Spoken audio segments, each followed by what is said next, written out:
Face the Music, a pre-E.L.O. song-by-song podcast, is sponsored by fine people like Martin Quibell.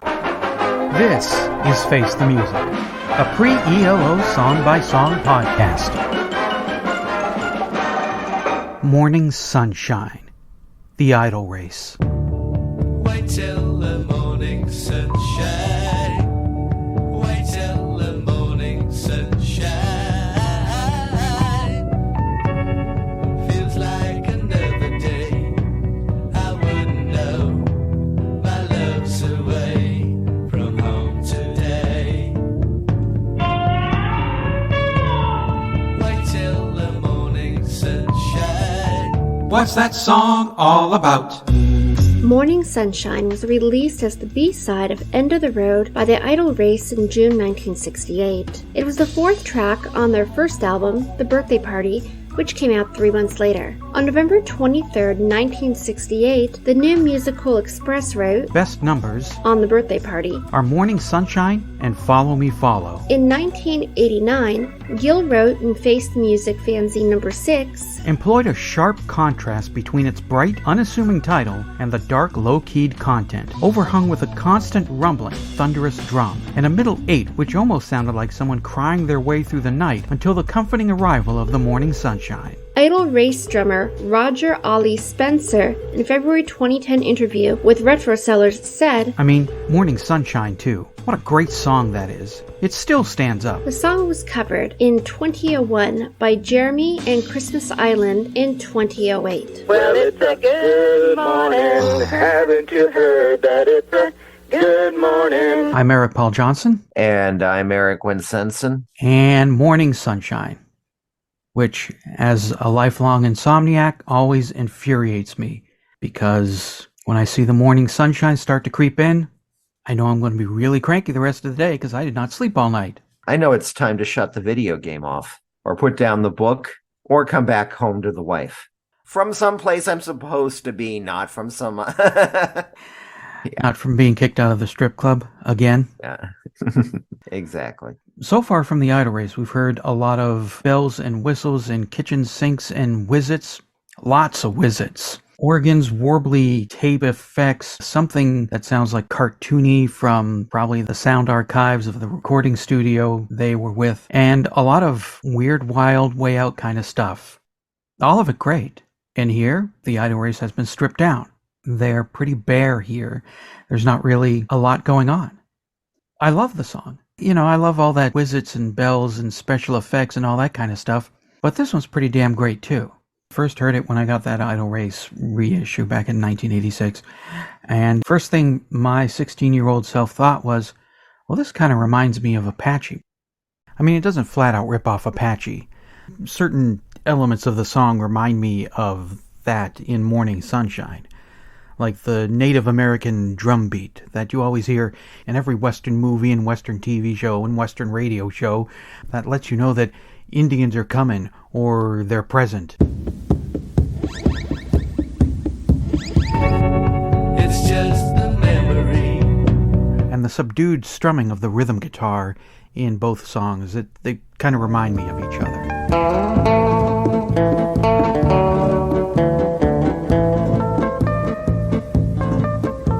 And then that sort of slide guitar-y sound, that reminded me of Sleepwalk by Santo and Johnny.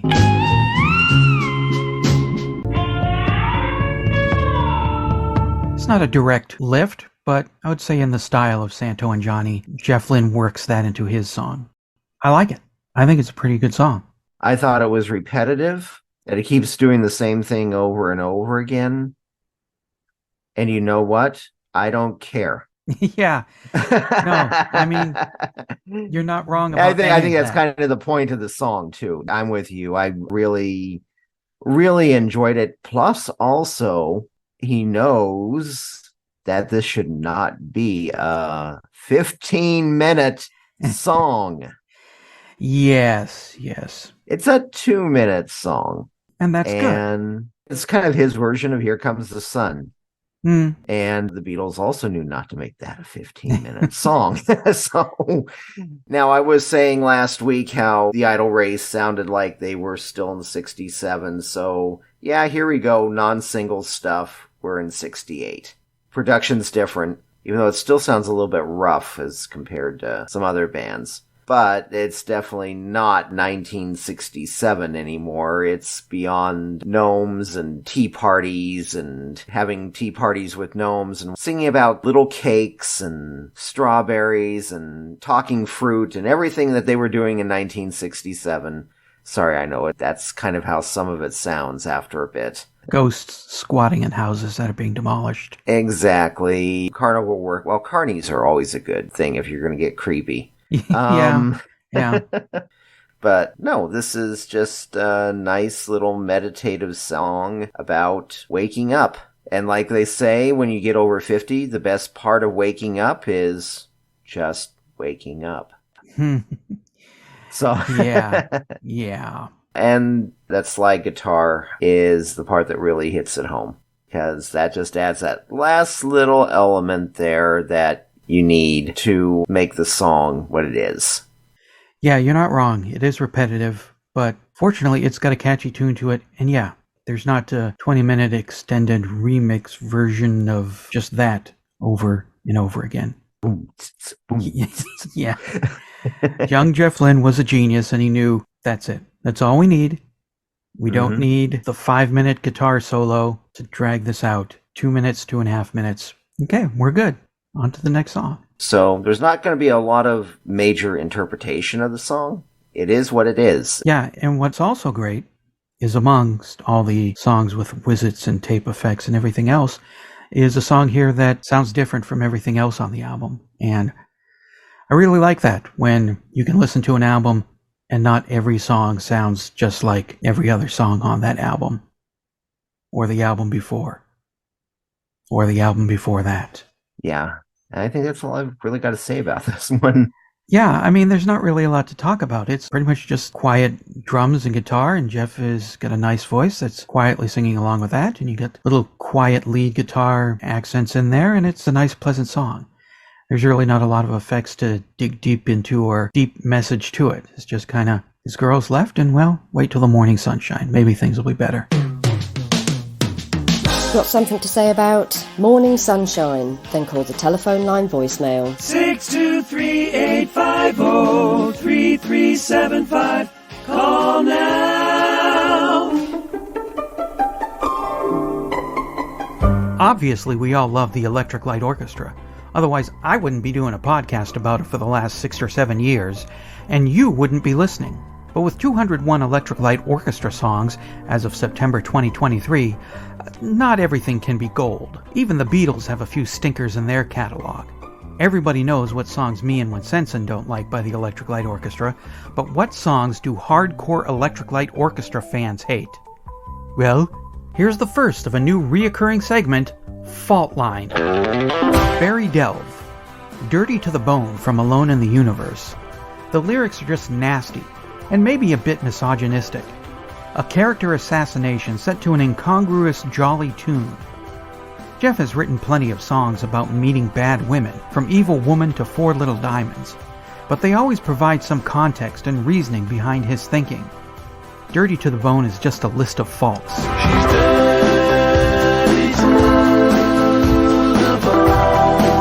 If you want to tell us what E.L.O. song you hate, send it to eloftmpodcast@gmail.com. And don't forget the why. For God's sakes, give us a well-thought-out why you don't like that song. Hi, I am Eric Winsenson. And Eric has his own podcast. You know that big album an act had? Either the huge seller that broke them to a wider audience, or a world-famous act that became even worlder-famouser after the release of a massive selling album. This podcast isn't about them. What came next, ... is about the records that came after the multi-bajillion seller. Each episode is packed with facts about the bands and their records from noted musicologist Eric Winsenson. Hi, I am Eric Winsenson. So do a quick Google search and listen to What Came Next, ... with Eric Winsenson. Enjoy the podcast? Then let us know with the universal expression of love, cash.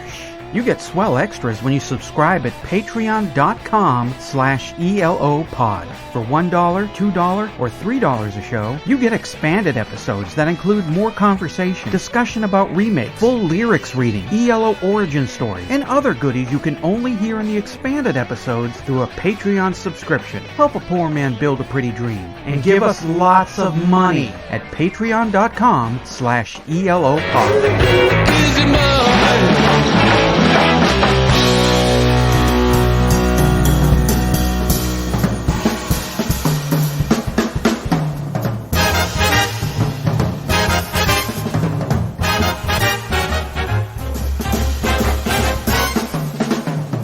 Well, hello, this is Troy with my thoughts on Morning Sunshine.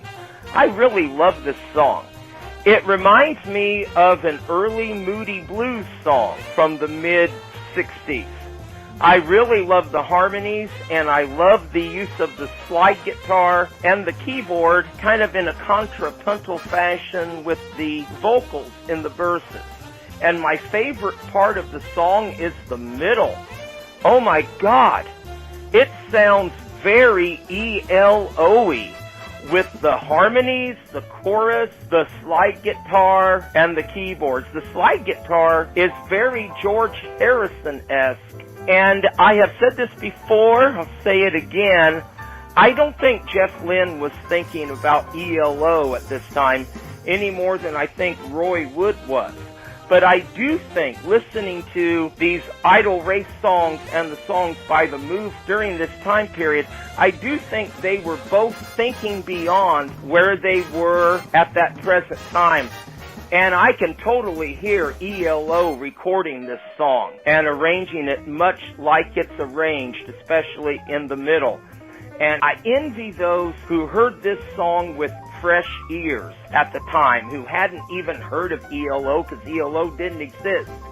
When I listen to these songs, I have E.L.O. in mind because I've been listening to them for over 50 years. But oh, what I wouldn't give to have heard a song like this with fresh ears and to wonder, man, if this is where they are now, where is this group going in the future? Well, I'll talk to you next week.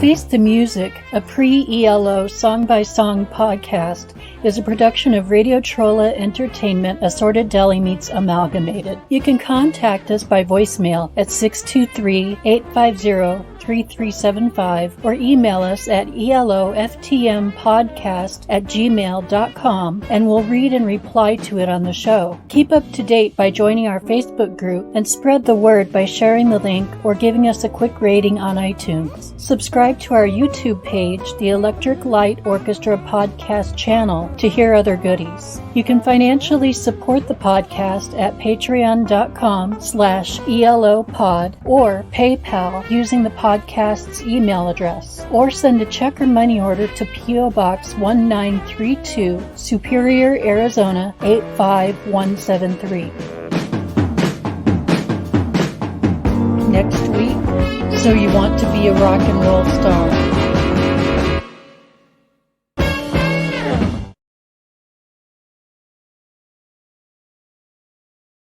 Here's the first of a reoccurring segment. I'll think of a name for it later. Simon and Gar.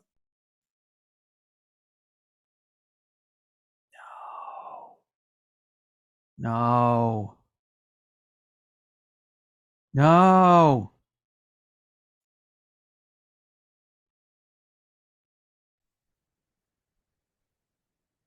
Oh, good. You froze for a second. You froze for a long time. You started off with Simon and Garfunkel and then locked up. Okay. So you've been going through Simon. All right. I think Horn Dog's sexist remarks is a good place to end that.